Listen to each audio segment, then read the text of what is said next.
Elle est bien solide, la digue que viennent de faire sauter les eurodéputés réunis aujourd'hui à Strasbourg en votant la résolution numéro C9-0057.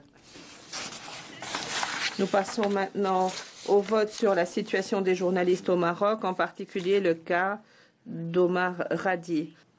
Adopté.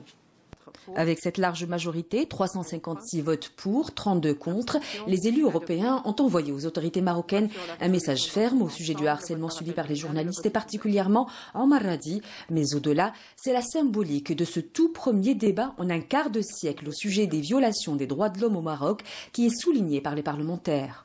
On a le cas d'Omar Radi et les journalistes emprisonnés, aussi le journaliste Ignacio Zembrero, que c'est un journaliste espagnol. Il y a la persécution à beaucoup de leaders dans le Maroc pour la liberté d'expression, aussi les leaders du RIF, des Sahraouis mis en prison. Et c'est dans la résolution des droits de l'homme. Donc, dans une semaine, nous avons deux résolutions qu'on n'a pas eues dans 25 ans. Et c'est pour que le Maroc a essayé et a conçu d'empêcher une opinion, une résolution. Et on a eu ce résultat parce qu'il y a une ambiance après les cas de corruption différents. En effet, le scandale du Maroc Gate était sur toutes les lèvres à Strasbourg, malgré les innombrables tentatives marocaines de l'étouffer, comme l'ont noté nos confrères belges.